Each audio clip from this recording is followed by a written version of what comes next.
Let's have a Are we look. live? Are you?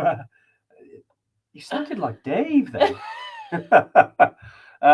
Yeah, let's check if we're live, if we're coming through loud and strong.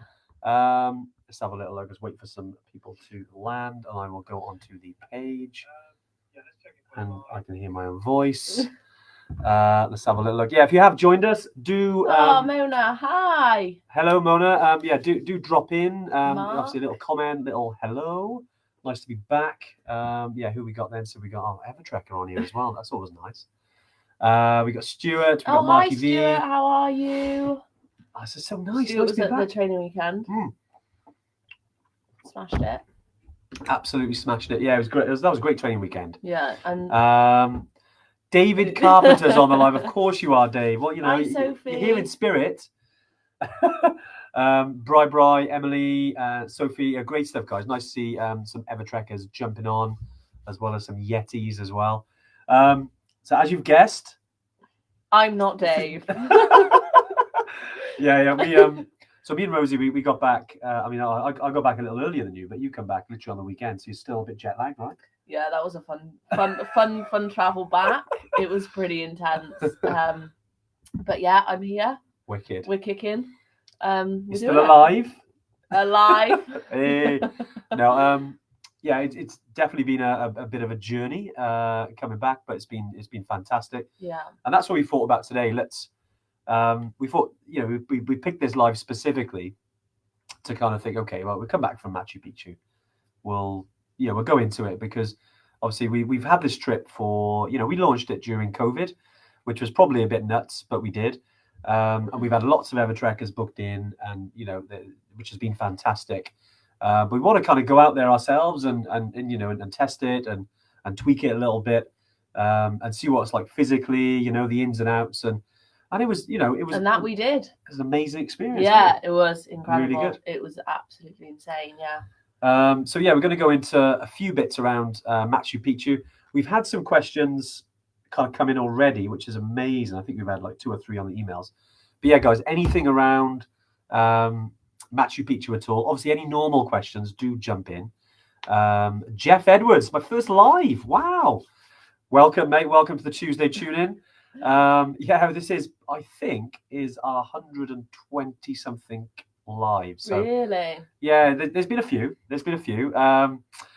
Although this is our first that we've done together. Yeah, together. Yeah. I know you've done it with Dave a few times. Dave, but yeah. Nice. Well, Rosie, you know, she remembers a lot more than I do about some parts of the trip. And she said, Andy, let's talk about this. But no, Jeff, welcome to the Tuesday Tune-In, mate. Yeah, you've got a lot of Tuesday Tune-In veterans on the live. Shona, you got Marky V, you got Mona, you got all the usual Evertrekkers. But no, it's obviously a big part of our community. Hey Georgie, I hope all is well, mate. You're in Ramachap. I know it's been nuts out there with the weather, absolutely crazy. But I hope you obviously stay positive, mate. We're going to get you. We're going to get you out there. I know the guys are working really hard behind the scenes to make it happen for you. But yeah, great to see you tuning in, mate. Nice to see you have some signal from Ramachap. That's brilliant. We got Richard. Yeah, so Machu Picchu. Let's go. I'm trying to think where to start with it. Should we start with training, like pre? Sure. The pre-trip, because I know you were a beast. You train a lot. Yeah, I'm not sure. I'm not sure if anyone saw the Instagram reel I kind of did. That was a couple of days before I went, I think. Oh, you do Instagram reels? Yeah, I don't know if anyone's been seeing my Instagram reels, but they've been getting out there. Yeah. So training, I'd never been at altitude before. Yeah. Kind of wanted to just be as fit as I could. So yeah, I was smashing it in the gym, to be fair. Yeah. Well done, mate. Getting on the Stairmaster. It was my famous 2020. So for anyone who hadn't seen it, I would go in. It was so unpleasant, but I'd go in. I'd do a 20-minute run, which is about 3K for me. I'm not much of a runner. Yeah. Then I'd go on the Stairmaster for 20 minutes with a 10K weight on my back. So literally just took my day pack with me, put a 10K weight in it. Definitely don't need to do that. I was just being a bit weird. And did 20 minutes on that. Yeah. And then towards the end, I would do sprints on the stepper as well. Wow. But again, don't do it. Oh, no, this is all good stuff. This is really good. And then I do 20 minutes rowing. Yeah. I did feel like in good fitness, like when I was out there, I did feel like I felt it was hard, but obviously you had the added altitude to deal with. So I felt like I wasn't, I felt like I was prepared for it, No, I agreed. Like when we talk about any altitude trek, like this kind of level of training is what I would say ideal. It puts your body in the best, physical shape anyway that you can be in, because you do enjoy it more. Yeah. To be honest, in full transparency, I didn't do as much training as Rosie, but luckily, obviously, I got experience of altitude. I kind of know how to look after my body, and there's bits and pieces around that. But we always suggest like doing, anyone looking to go to any trek, especially one like Machu Picchu, Everest Base Camp, Kili, Tupcal, K2 Base Camp, wherever you're going to go, like any of this training will help you have a better time. Yeah. You just won't be so tired every day, it's naturally you will, because, any multi-day trek, you're going to get tired. But this just makes it a lot easier. We've got Jim Blues from Ferice. Oh, Jim, mate, congratulations on getting to Everest Base Camp. I've been following your journey, mate, when I've had signal. And you did Kalapatar as well. And I'm so glad you had the views, because I heard there's a lot of cloud. There's been a lot of cloud cover up in the Khumbu at the moment. So, mate, fantastic. That sunrise over Everest looked majestic, mate. So, Jim, safe trip back down with you and the team. Look forward to seeing you when you join the Tuesday Tune when you're back. But yeah, go back to training, yeah. Sorry. I always look at the comment, warming your hands on the fire, of course. No, training is massively important. And, you mentioned there about, like, you're obviously not much of a runner, but you did some running, which is great. I did. And just getting out in the mountains, like we are obviously lucky where we live, that they're not too far away. I was on the Brecon training weekend back in, was it August? No. And that gave me confidence as well, because I was seeing that training was paying off. Yeah. But yeah, just don't like, it's not too late to start, like, just get out there and just pack on your back in the mountains, do it. Exactly. No, it's great advice, because like you said, it was your first time at altitude, the unknown, and naturally, I'm sure we'll talk about, there was some anxiety there around the altitude, right? It's natural. Massively, yeah.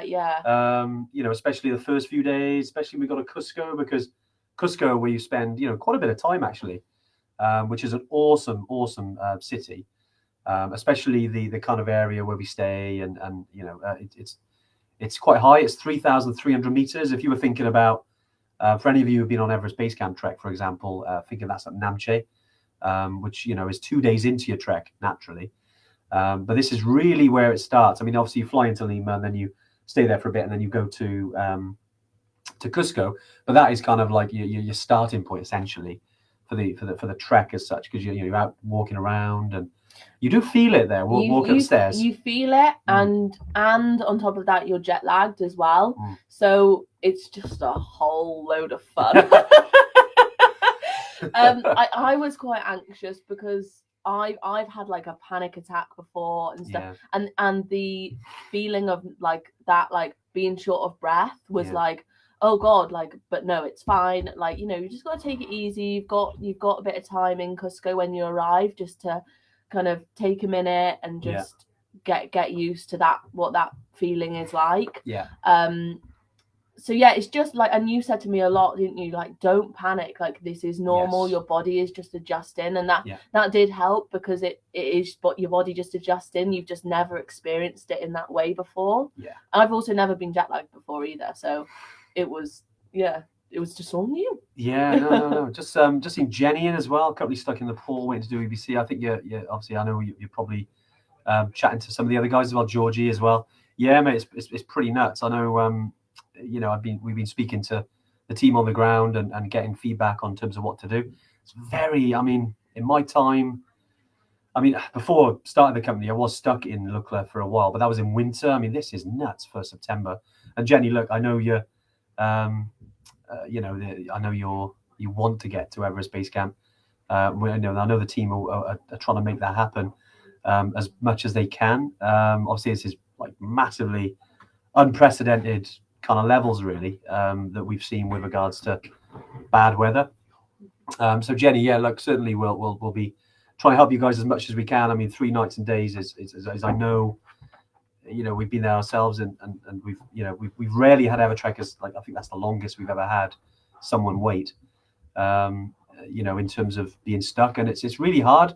And I just want to kind of reassure you really that we're not just sitting down and waiting for these things to end. We're trying to work out everything. Obviously, there's no roads to Lukla, so it all has to be via air travel. And if you can't fly, then it's like, okay, what can we do? And obviously, there's helicopters. Unfortunately, because of the way Nepal's set up, the helicopter companies kind of, because they're not owned by us, they're not, they're like taxis essentially, and if the demand is there, they will increase the price. Now I know this is like rubbish for you guys, and obviously we're trying to do as best as we can. Something we have done before. I'm not saying this is what we can do for you now, but something we had a couple of customers come in September, probably about 4 years ago, I believe, maybe 3-4 years ago. It was definitely pre-COVID, and when it comes to the trip, obviously, we want you to do trekking. We want you to do something. We want to get you to where you want to get to. But I know that we have had someone go to Annapurna because you can get there by road, which again I know is not ideal, but it's something we have done before in extreme circumstances. So those are a couple of the options. There are because obviously you've got insurance for this. In terms of if you have gone through like True Traveler or anything, there will be options for you to claim on delays or cancellation. Mm-hmm. Especially when you're out there. So yeah, I just wanted to kind of, obviously I know that we're talking Machu Picchu today, but Jenny, I know that obviously you're obviously on the ground now, and I appreciate massively frustrated, as I would be. So Jenny, look, obviously just hang on for a little bit longer. I know Anuj, our head of ops out there, is working his butt off trying to get this sorted for you guys. These adventures, I mean, these, and I hope this comes across all right, in terms of the mountains aren't going anywhere. And look, whatever happens, like if we can have a chat when you get back, and this doesn't happen for you this time, we'll make it happen for you. We have done with other people before. Like, we're not here to kind of pass blame and say it's the weather's fault. I mean, obviously we can't do anything about the weather, right? And it is adventure travel, but we're gonna, we're a trekking company. We want you to trek. We want you to get to Everest Base Camp. That's why we set the company up. So look, we are on your side with this. Okay, but anyway, sorry, Jenny. I just wanted to put that out there because obviously, great that you've joined today, and I'm sure, I know with Georgie as well. Obviously, was it 6 of us trying again tomorrow? So yeah, honestly, guys, let us know how you get on. Yeah, obviously, I'm personally kind of on this with regards to the team and everything. All right, so I just wanted to let you know we're on your side as well. We're going to do this. I know every other trekking company's in the same boat, pretty much. So we're just obviously fingers crossed we can do that for you. But yeah, sorry. Right. No. These things. It's nice you're on the live, guys, so we can speak directly to you. Which is awesome. So with Machu Picchu, then I think I actually saw Diane, who's recently come back from Kili. She's just booked her flights to Lima. Awesome. Well done, Awesome. mate. Well done. Where did you, Diane, where are you going? You go to Miami or are you going to somewhere else? Just let us know where you're going, because I think part of it we wrote down, like in terms of the route we went, because we went from London to Miami to Lima, which was fine. It was great. But there were a few things that we thought we wish we knew before, because we hadn't flown that route before. So it's always good for us to kind of, how can I put it? Our take on it, if you like. And definitely, I think the big one for us, wasn't it, is that we didn't realize, because it wasn't in the confirmation from the airline, that we had to do an ESTA, ESTA, which is pretty much, even though you're transiting through Miami, you've still got to have permission to be in the United States. Yeah. So we assumed. Yes. Yeah, which was a bit nuts. Yeah, which was, we should have been told, but hey. Yeah, we assumed, because we weren't coming out of the airport, that we didn't need that, but it's because you're in their airspace. What I don't know what to call it. It's because you're in because you're you're in literally the US. flying over. They were Yeah. like, no, Yeah. you need to have it. So Yeah. that was a panic that we had when we went to check in at Heathrow, and we kind of had to sit. Well, we were waiting like for maybe like an hour, like 45 minutes for this confirmation to come through. So it doesn't take long. Just go ahead and do it, and it doesn't. It's like £18 or something. Yeah, it's not expensive. Yeah, but yeah, just make sure you do that. A couple of days before. And yeah, it's super easy. It just like when you're sat there at check-in and you can't go through. Luckily we're early. Yeah, we went early, but it was quite stressful. We were like, we're not gonna get there. Luckily it worked out. No, but I think the point is, these things happen. All of us, when we go traveling to these places, sometimes you get surprises. Certainly, this was one. It was actually my first trip to the US anyway, so yeah, it was. Same. I've always gone kind of the other way. Yeah. But certainly, so an Esther, highly recommend. Yeah. If you're going by the US, do that. Lovely Zach has written an article about it, so hopefully one of the girls can pop in that link for you as well. But yeah, just head over to the website in the Knowledge Centre and type in, Esther, and you'll find it there, and there's a little guide as well. Yeah. It's pretty easy, it's fine. Yeah, definitely. Favorite expression: when you assume you make an ass out of you. Yes. Very good, Emily. Very good. It's one of those things, and but this is part of doing that journey. But great that Frankfurt and Panama and Lufthansa, nice. Yeah, let us know how it goes that way. I mean, to be honest, the majority of the time is easy. When you get to Peru, to be honest, very easy process. Oh yeah. Because you don't need a visa if you're going for tourism, which is great. But you've got to fill out this little affidavit form, which is basically it's a bit of a tick box exercise, really. But they do ask you for like QR codes when you go through, when you're going through the airport and they scan it and stuff. And currently as well, obviously, and this could change any time because Peru's still quite strict on COVID. Not when you're out and about and stuff, but in airports, they're quite strict. Certainly in Lima it was a little bit strict, was it? Yeah, like it wasn't something I was anticipating really, because like here now we don't wear masks anywhere. But yeah, on the flight they ask you to wear like a proper mask, don't they? So yeah, just looking into those rules, speaking to your airline. And yeah, just having a couple of masks with you. If you go into like pharmacies, sometimes they want you to put one on. Not all the time, but they are a little bit more cautious. So but I think that's I don't think their vaccine programs as good out there. So I think that's why, obviously. So yeah, just having a couple of masks on, you don't take up any space. Definitely. Especially like the internal flight. So if you're flying from excuse me. I know. Wow, it was a big belch. Excuse me. If you're flying when you're flying from Lima to Cusco, obviously on the airline, you still got to wear your mask as well, and it's got to be what was it? The FP 72, something like that. Some wonderful code, which I'll find out for you guys. They're thick, really thick masks. Yeah, there's an article being written on it. I'm writing an article about everything you need to know. So nice. It's coming, guys. So but any questions you have, if you, I know that we've got a group going out before the season ends now. Yes. So just give us a call if you need to have a chat through. That's fine. Definitely. So that's the traveling to get there. Yeah. I know. Not even there yet. Wow. No, but when you're there, just Cusco is great. You get to explore. You get quite a bit of free time. In Cusco, which is great. I mean, if any of you have been traveling before and on any trip similar to this, it's nice to get a little bit of balance, isn't it? You obviously got your guide because we do have a day tour of Cusco, and that tour basically takes you to some of the sites. Was it Sexy Woman? You said, was it Sexy Woman? Pronounced? Yeah. That was what the guide said to pronounce it. And there's other sites as well that you can view in and around Cusco, which are pretty cool actually. They are pretty amazing. It is fascinating. Yeah. It is really fascinating.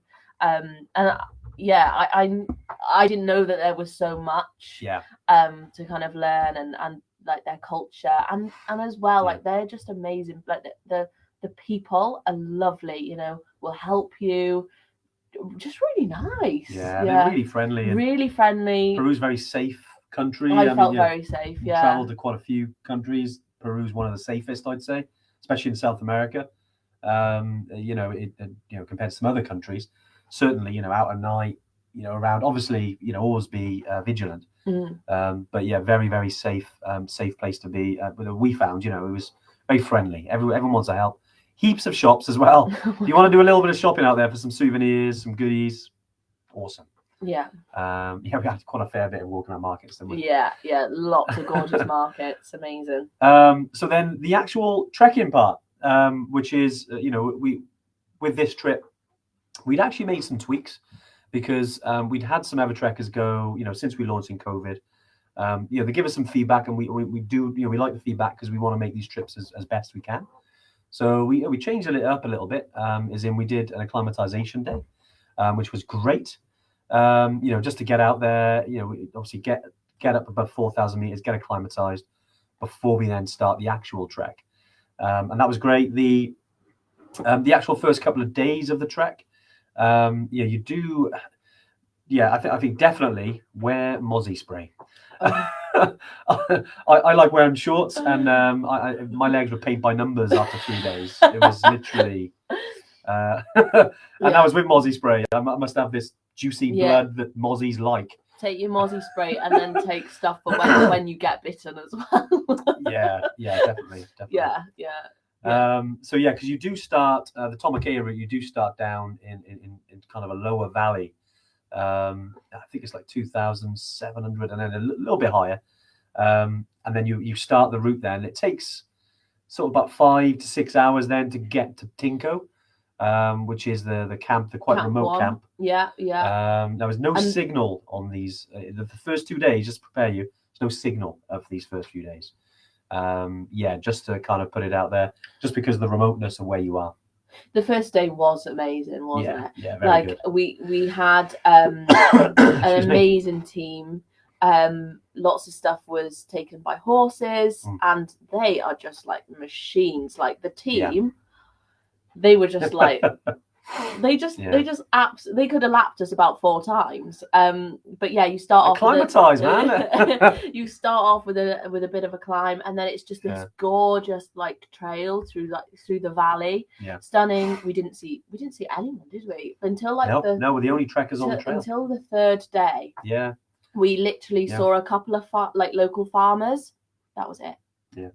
I think I could count on one hand how many people we actually saw. It was insane. I think so nice. The route we choose, Tomacaya, it is very, very new. I think it was only, it's been used by locals for a while, but in terms of running trips, obviously in the UK, we're the first company to use it.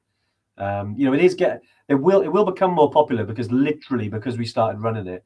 Peruvian government have gone, okay, we need a permit for that now, because obviously the Peruvian government, especially post-COVID, they want to claw quite a bit of money in. They've changed quite a lot of the rules, permits, especially on the Inca Trail, especially when you go to Machu Picchu.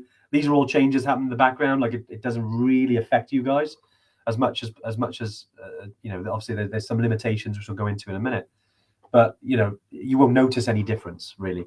But in the background there are some additional things we've got to do now and in advance, and again we'll come on to that in a second. But anyway, the first few days are really beautiful. I mean, we had now this probably won't happen to you guys, but actually when we reach this camp, which is so we trek the 1 day and then we camp in Tinco, which is just below the Tokto Pass. Which is an amazing valley, just surrounded by it. It's a little bit almost intimidating when you looked up at that Tokto, because it was so beautiful. It's high, definitely. It was insane. So do you want to tell them? So we literally during the night, it seemed like it was a bit of a storm. I was doing some nighttime photography, and then clouds came in. It was clear, it was amazing. And then in the morning, then we woke up to about 6 inches of snow, which is like nuts outside the tent, which is like, oh yeah, it's like Christmas, love it. But it did mean that we actually couldn't go over Tokto Pass because it was too dangerous. Because we have horses, and we have basically they call them taxis over there, but if there's any aggro, obviously we take horses, and they're the ones that carry some of the gear as well. Now, we couldn't go over Tokto Pass, so we went over a different pass, which was still 4,600 meters, so still about 300 meters lower than Tokto Pass. But it just meant that, obviously internally we're a little bit disappointed, but physically it was obviously a little bit easier. which is always cool.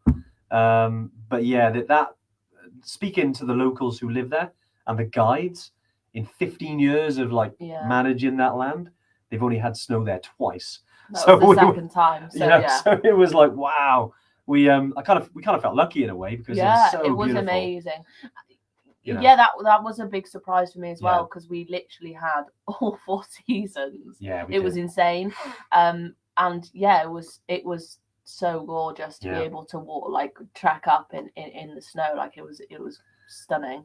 Yeah, kind of reminded me of like a winter's day in Scotland or Snowdonia. You know, that's what it kind of reminded me of.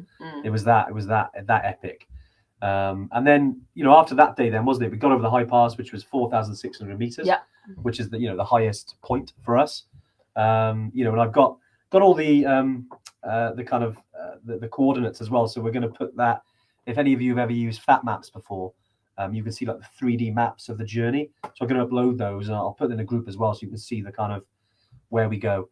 And then when we drop down into the classic Inca Trail, because we got another day trek after that, and then we reach the Inca Trail that obviously you've probably heard of. That's quite funny because we go reverse Inca Trail, which is quite funny because everyone's like, "What are you doing? You're going the wrong way." I know, and I'm like, "We're fine. Idiots. We want the quieter route." But it was actually quite nice, that wasn't it? Going anti-clockwise. It was gorgeous, and the Inca Trail is stunning. So it was nice just to join it. Yeah. For a bit. Yeah. Well, we had because we get basically a day, and then you've got a night, and then another sort of half day really of trekking on the actual Inca Trail as well, which is quite nice because even though it is busy going the other way, I'd say busy. I'd say it's still, it's similar to base camp. It's not the M25. Yeah. It's you're seeing people every maybe 5-10 minutes. It's not always flowing with people, but it's quite nice though. And because you go in the opposite way, when you get to the Inca ruins, because of the timings, because obviously the people coming the other way are leaving early, it means when you get to some of these places, you got there all to yourself, which was awesome. Which we did, which was amazing. Which was insane. Like we passed the last group, and then it was another like 15-20 minutes, and we got to this oh, good memory.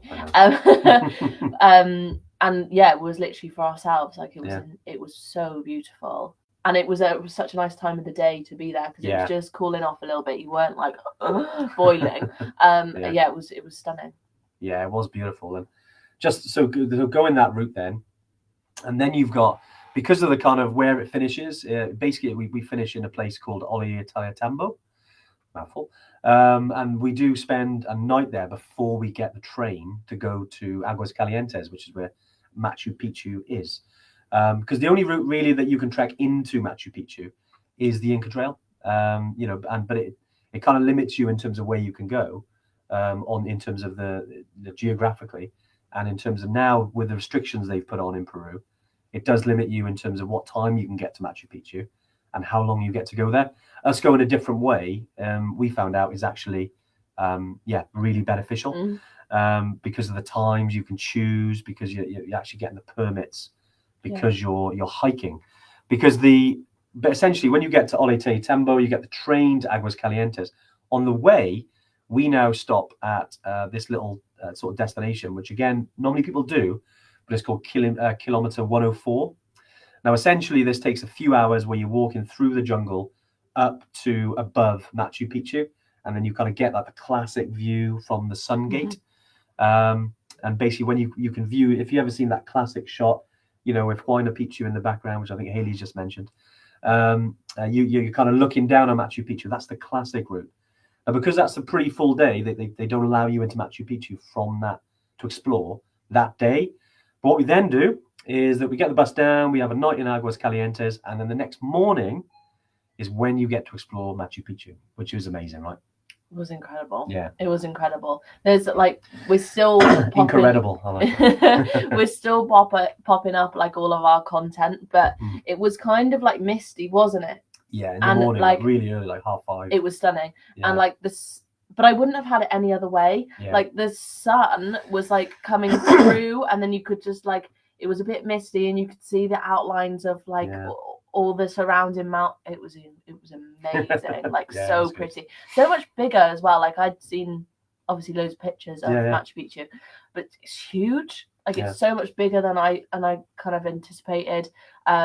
It was pretty quiet. Obviously, we go first thing in the morning. So you're not like, you've not got loads of people there. Amazing. You know, it was good. It's a pretty special place when you're there, and as I mentioned with like access and things like that. Obviously, the Peruvian government now are very strict. It's changed. Pre-COVID, it used to be a lot. You know, from what we've heard, it used to be a lot more chilled in terms of you're allowing what time you're there, etc., and how long you're allowed there and what you can do.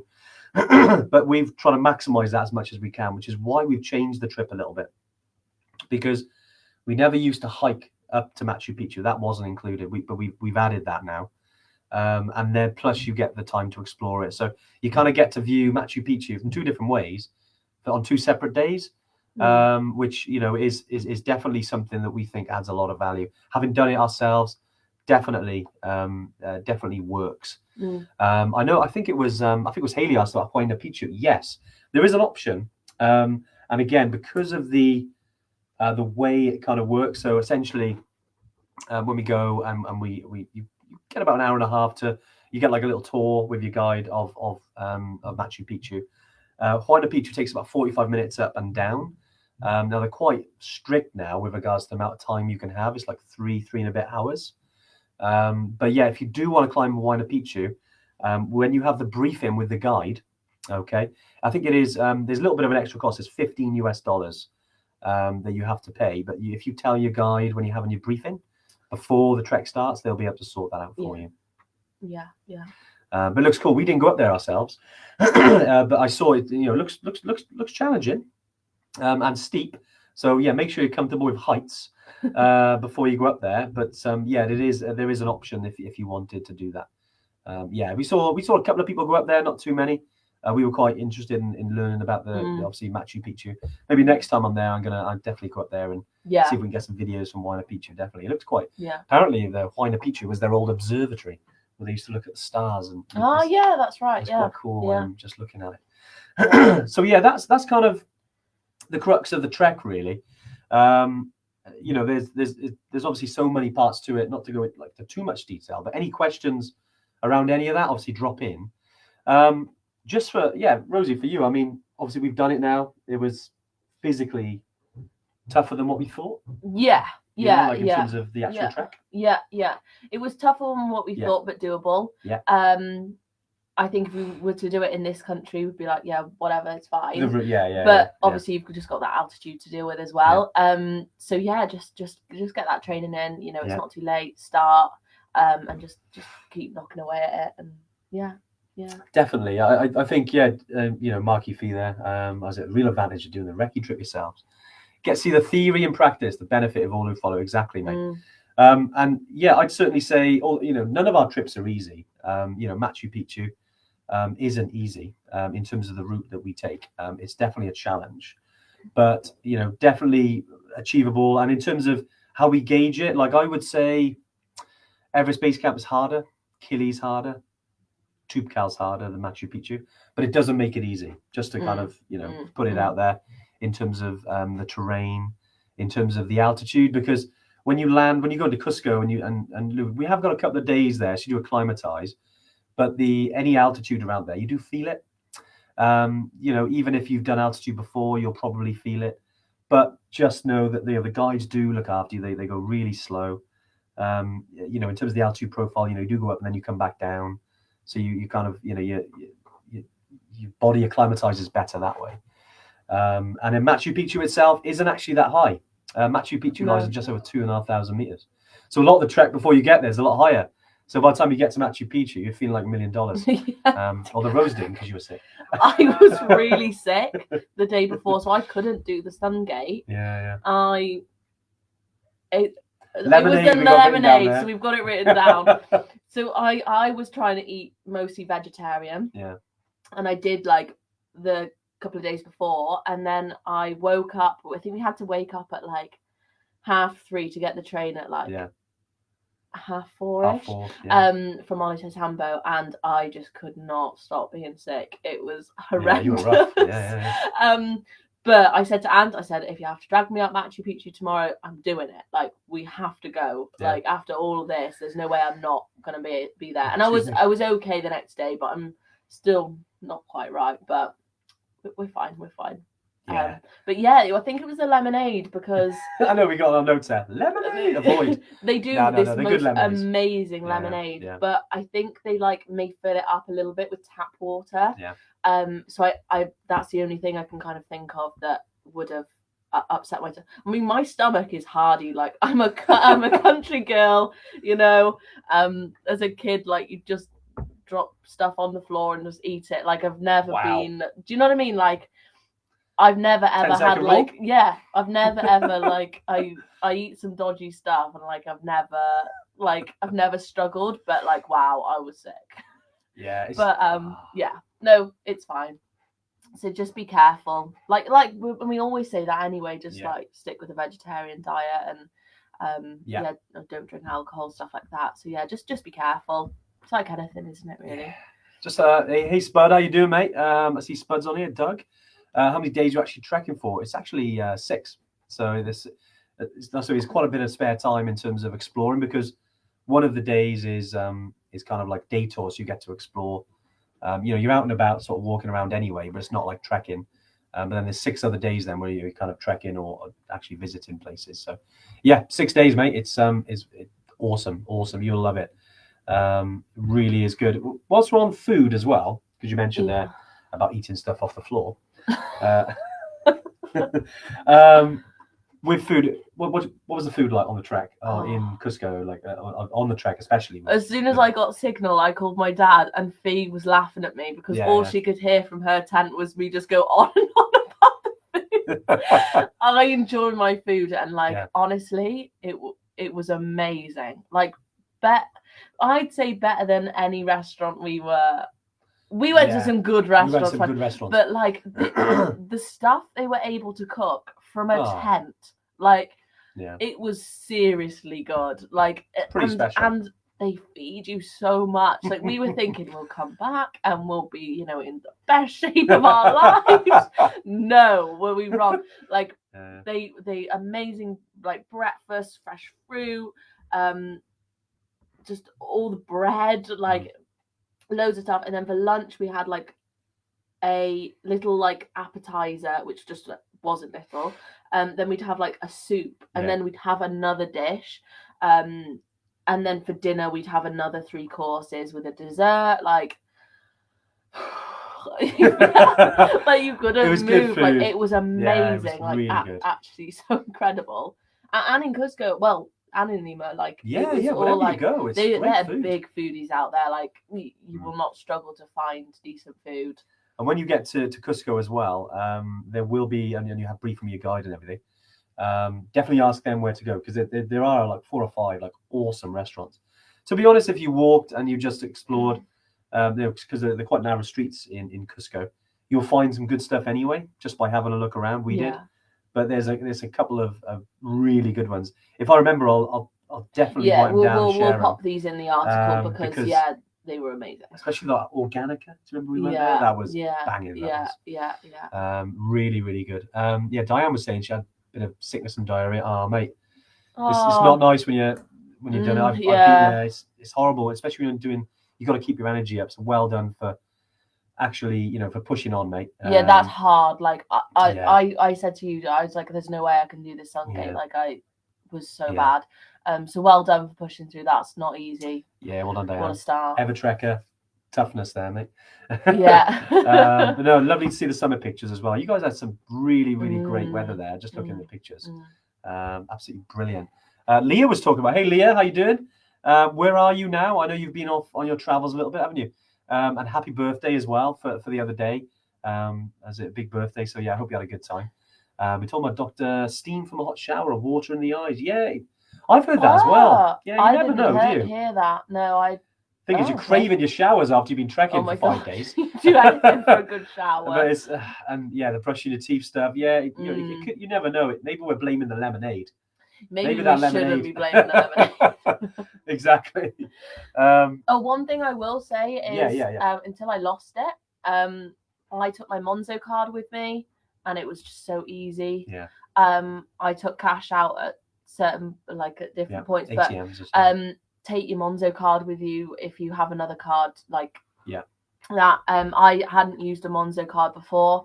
It's just free to get it, but you just transfer money into it, and then you can take out, and then anything that you don't obviously use, transfer back into your main account or whatever. But yeah, using a Monzo, a lot of places did take card as well, even in the like the little markets. Contactless, like it's really easy. I was surprised, and then I went and lost it, didn't I? In Oxford. How can you do such a thing? But I know, it happens, doesn't it? We sorted it out, didn't we? And, But yeah, so take your Monzo card. That's a recommendation from me. Yeah, definitely. So then, Rosie, because I know we've written a couple of. So we talked about the route, talked about the challenge. Yeah. Food. What about kit? I mean, I know we like all 4 seasons, right? Yeah. So. Yeah, which I was surprised because I brought some nice gloves, like pretty last minute, and I was like, being a bit OTT here, but I'll just pack them. I'm so glad I did. Obviously, a lot of you won't experience the snow, but yeah, just it's cold, so and it's cold, and it does really drop at night. Yeah. And yeah, just making sure you have all the kit. So I had a decent down jacket. Yeah. What did I pack with me? A decent down jacket, a couple of like base layers, couple of like fleeces, couple of a pair of shorts, a pair of leggings, and some walking trousers. And on that snowy day, I walked with my running leggings and then my trousers over the top, and I was good. Like I wasn't. I felt prepared. I said to you before we started, like, I found that the kit I had was good, and I was warm enough, and I had everything I needed. So, yeah. Anything you probably take that you wish you'd had at the time, or did you think actually with everything you had, it was perfect for that route? There probably was. I feel like Fee had a lot of stuff that was just helpful to have, but we managed. I know we had power banks, didn't we? Like a good power bank. Make sure you have a cover for it because it was quite cold, so you could see some of the power draining out of it. Yeah, which I didn't have, and that would have been really helpful to have. So use mine. I did. Good job I had 2. But obviously, like I said, the first couple of days on that trek, there's no signal, so which is quite nice in a way. But just plan for it. Where definitely if you're out there next time. Dave, Fee had a lot of the best kit money can buy. I think, is that Dave? Is that because she was using your kit? She stole a lot. She had a lot of Dave's kit, right? The Yeti share alike, like the other trackers do. Exactly. Sophie, I use Revolut, which is really good as well. Yeah. Oh yeah, you use Revolut. And one of the girls has just put in Wise is also good. So yeah, just have a look around and see which one best suits you. Monzo Tractor. Oh, is Revolut free? Yeah, it is. Yeah, I specifically, you don't need to pay any money for it.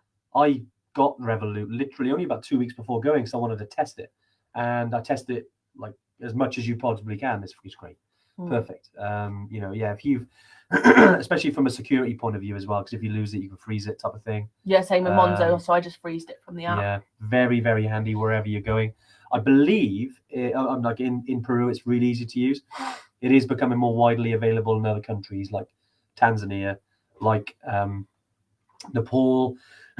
Sorry, guys, and all the other countries we kind of operate in as well. I know Nepal are definitely rolling it out massively, so you shouldn't have a problem wherever you go, unless like little small marketplaces, you know. We didn't try guinea pig, by the way. I saw. We didn't, did we? Yeah, someone. We asking. didn't. Yeah, we didn't get around to it. We were gonna do it when we got back, weren't we? Because we were like, let's not push our luck before we go. And then I still wasn't feeling quite right, so I didn't. And it's a little bit more expensive, isn't it? So we kind of were like, oh, let's just get one to share. Yeah. But all the things I've heard, like, it is proper delicacy out there. Like, they love it. No, I think if it was different timing, I would have tried it. I tried alpaca, which sorry for all those alpaca lovers out there. It was very yummy. Yeah, if you're into your burgers and things like that, it's absolutely great. There was just before I go and answer some questions. I Sorry, realised Dave's sending us so much abuse. I know. I'm trying to ignore Dave. Like Dave.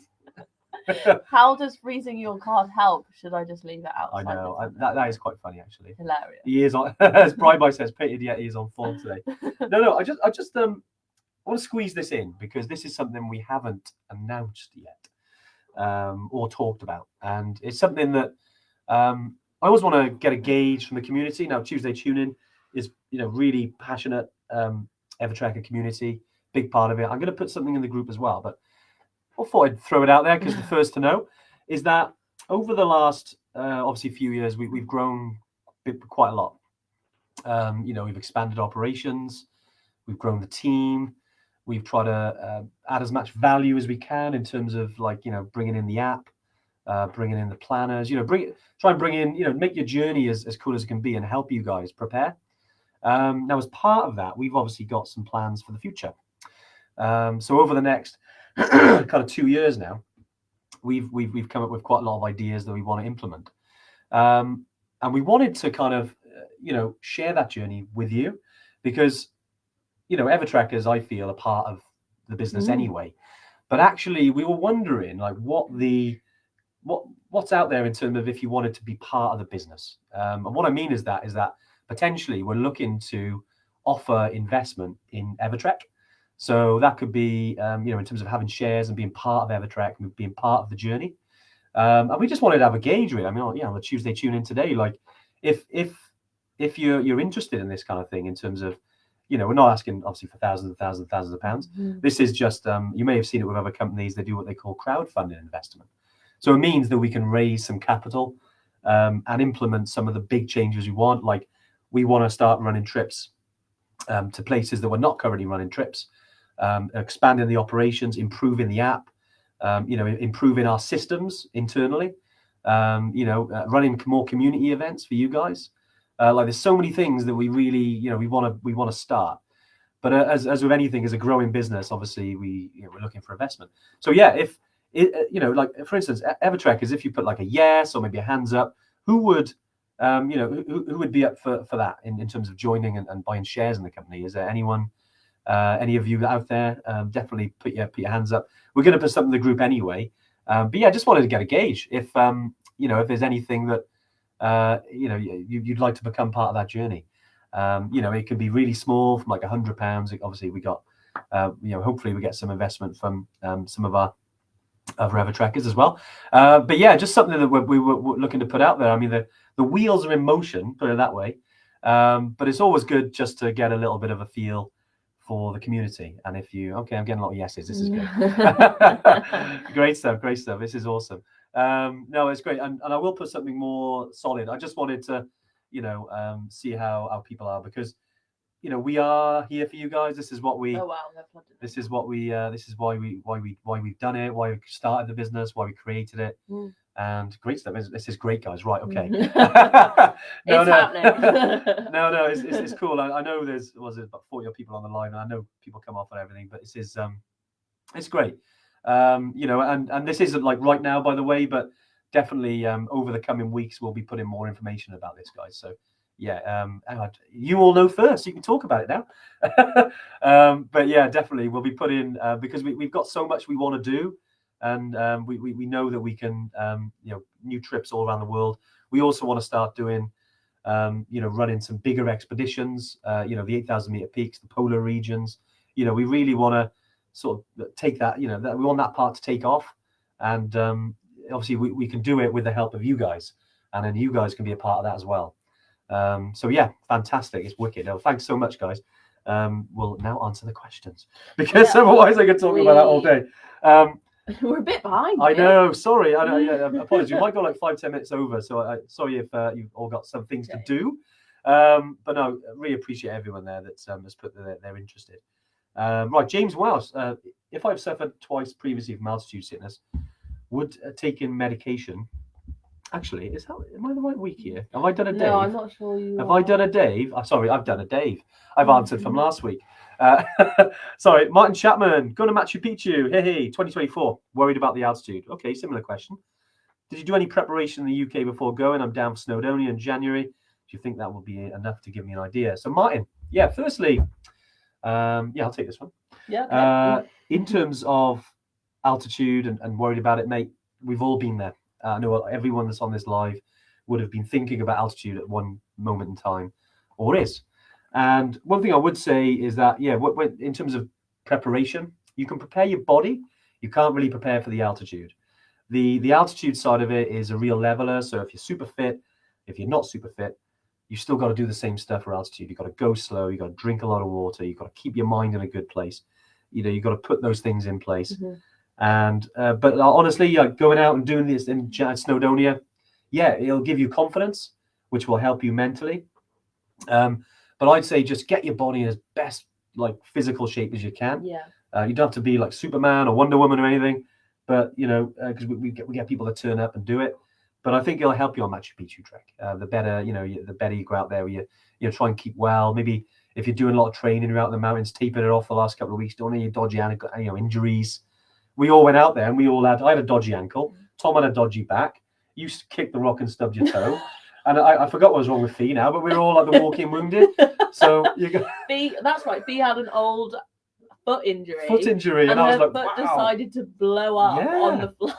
And I was like, are we going to make this? And then I got cocky, and then I stubbed my toe on the acclimatization height, and I've never been in so much pain in all my life.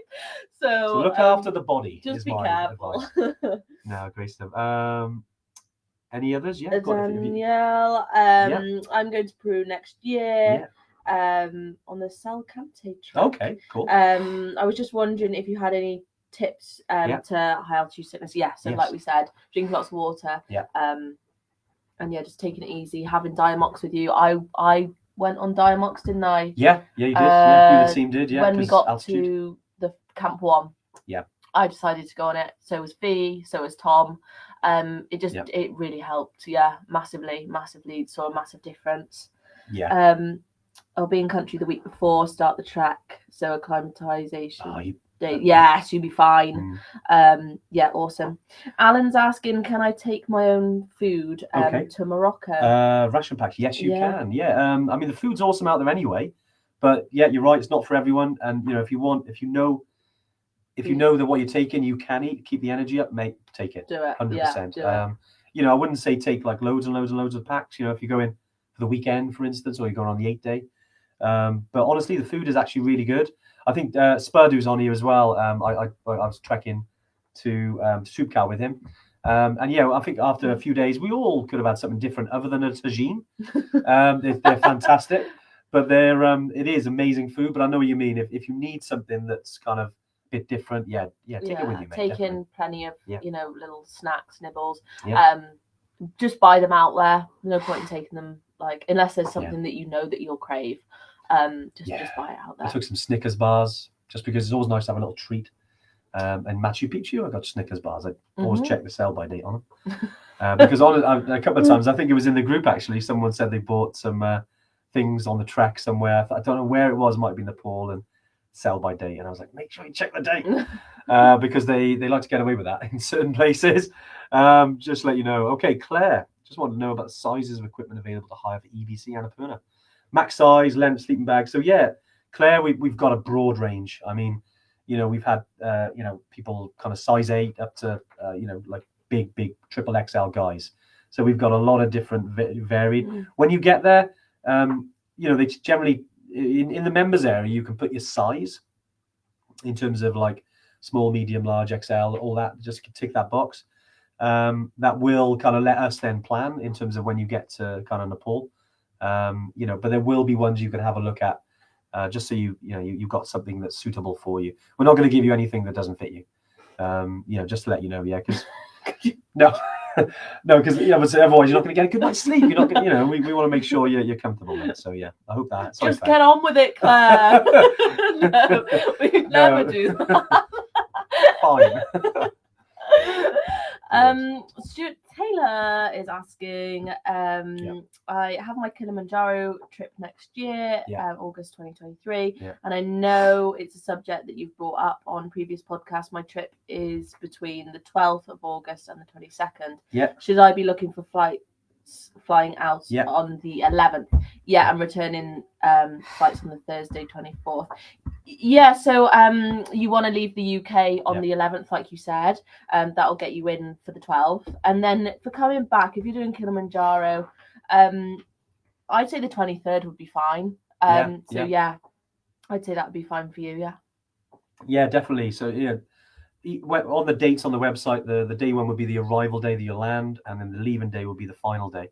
But, some people do stay a couple of extra days, especially if you want to do like safari. We'll always make sure that you're there at the airport, and for some people it's obviously difficult with annual leave and stuff. So do whatever suits you. But if you do end up staying for the next couple of days, there'll be plenty for you to do.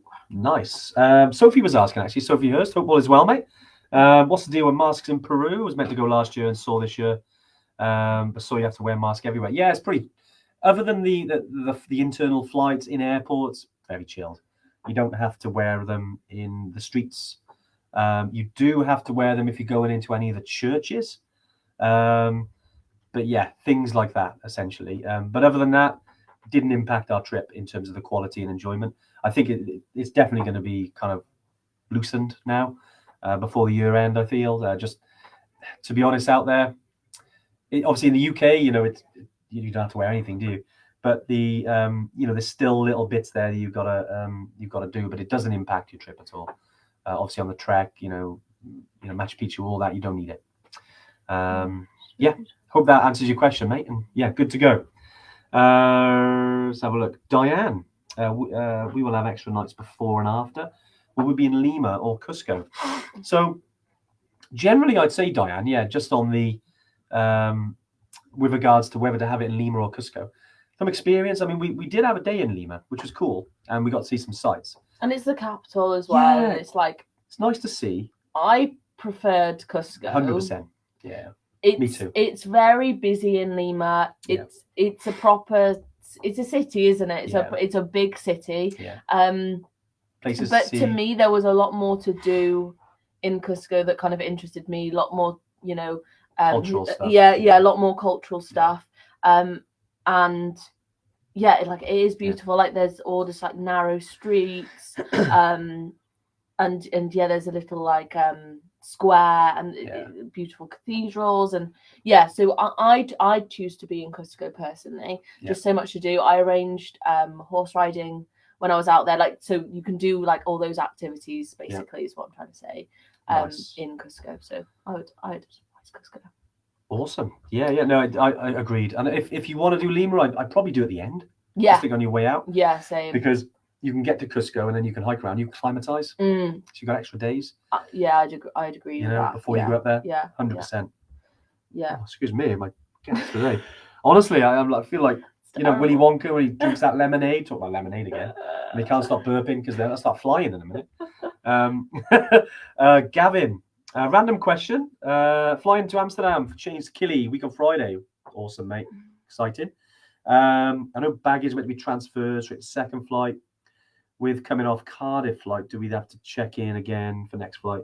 Yeah. If you're going in transit, you don't have to get your bags off. So if you're as long as you booked it all together. If you book like two separate flights, that's different. Like for instance, when we booked to go to Peru to Lima. And we went via Miami. You don't have to get your bags in Miami. It goes straight through in transit.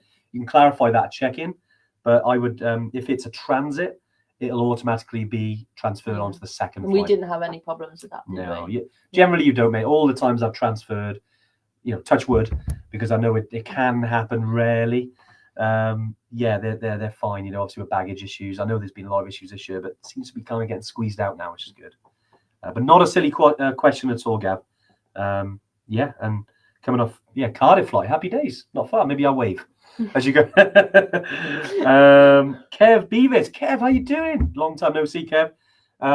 Regarding visa, Nepal Embassy London's online form freezes. I've heard some people having problems, mate, so you're not the only one. Any chance I can just turn up, manually fit it in? Couple of options. I'd probably say not to just turn up, although you might be able to get away with it. I've heard some people do that. I'd give them a call personally because I've been on the phone with them quite a bit when I've created articles of like how to get your visa and stuff, and I ended up calling them because I just had a couple of questions and they were really, really helpful. So see if you can give them a buzz and see if you can arrange a time just to pop by and get it sorted, because it doesn't take long. No, but if you don't manage to get it sorted, mate, like 90% of the time when I've gone to Nepal, I haven't done my visa before. I've got it on arrival. It does take a bit more time, but if it really comes to it, you can just do it there. Like I said, not ideal. We always recommend before, but like I said, I've done it. And if I'm waiting for an hour, I'm waiting for an hour. Sometimes that's better if you've got to travel all the way to London just to do that. If you're in London anyway, happy days. Yeah. But just say it can be done on arrival. Yeah. And Diana's asking again, so can we transfer there early and stay an extra night in Cusco? 100%. If you want extra days, just let us know. Obviously, with the itinerary, it kind of, don't forget, because you're in the group, if it starts and then it goes through, you can do it before or after those things. So, for instance, when you get to Lima, then go to Cusco. Again, do the extra days because you've got a couple of days in Cusco. It's plenty of time. Do those after the end of the trek, because otherwise that'll kind of interrupt the rest of the group, if that makes sense. So that's what I recommend, Diane, because you've got enough time to acclimatize anyway, if with regards to that. So do it after the kind of itinerary that we put together, if that makes sense. Is Monzo and Revolut widely accepted in Kathmandu? Does anyone know? Yeah, I know Monzo is 100% because I remember like 4 or 5 years ago, it was obviously it was new then, but there were loads of people using it from ATMs. There we go. Revolut is a new one, but I've heard Evertrekkers use it in Kathmandu, and as I mentioned earlier, a lot of people are actually using it now. Yeah. Just because it's becoming mainstream. It's so much easier, isn't it? And it's safer, obviously. Have a bit of cash on you for emergencies. Yeah. But yeah, it's. I use my card a lot. Easy. You can just get out money as and when. Yeah, definitely. Yeah. All right. Well, I think we've smashed through those questions, haven't we? Yeah, there's loads. Yeah, and honestly, it's great, and I hope that's been useful today, in terms of talking about Machu Picchu. Obviously, we come back as fresh, so we wanted to, just talk about it. And Rosie, it's been nice, isn't it? Talking about the journey again. It has, yeah. Even if it's the lemonade and the sickness, it's all good. But no, it really was. It's a really special place. Obviously having been on all the majority of the other trips that we run, it really is up there. Personally, it really is, and obviously culturally it's fantastic. The people are amazing. The trek is great. It's a good challenge, not easy. Then you've got the history of Machu Picchu. Even the train ride is quite cool. I quite enjoy the train ride. It really is good. Craig Stevens, 1 more question. Want to tour around South America? The trip, should we travel back to Lima or go from Cusco? Good question, Craig. You could, honestly, after the trip is finished, and if you wanted to kind of skip the flight back to Lima and just go from Cusco, you can, definitely. Don't feel like you have to go up to go down. Anything like that, mate. Just if you drop us an email and let us know your plans, we can try and assist with you out there. The team can kind of help. Might be a small cost if you want to change your flight. But yeah, I'm sure we can make that happen, mate, wherever you're going. Tour around South America, that sounds awesome. Yeah, wicked. That sounds really good. Cool. Great stuff. All right, like I said earlier, I'll be I know you guys obviously you were interested in becoming maybe part of Evertrek as well. Is fantastic. We'll be putting more information about that as in the coming days, weeks. And it's great to have that. I will be putting a little post in the group with more of a waiting list thing. So if you want to drop your emails in there, but I've got a list of people off here as well. It's always great to hear that you want to be part of the journey as well. But yeah, we'll be back next week. Rosie, thank you. It's been awesome. Hope you've enjoyed it. Thank you. Our first time. But no, I think Dave's back next week. So yeah, Dave will be back. Yeah. All will be restored after Dave's back. Nah, you're replacing Dave now. That's it now. He wants to miss it. That's fine. No, I'm really kidding. Right, guys, have a wonderful week. Stay safe. I know for everyone out in Nepal, fingers crossed for the weather. Like I said, and they're still on here now. We're all on your side. We want to help you. Fingers crossed the weather kind of dissipates and we can sort that out. Anything you need, just drop us a message, guys, and we'll see you soon. Bye. See you guys.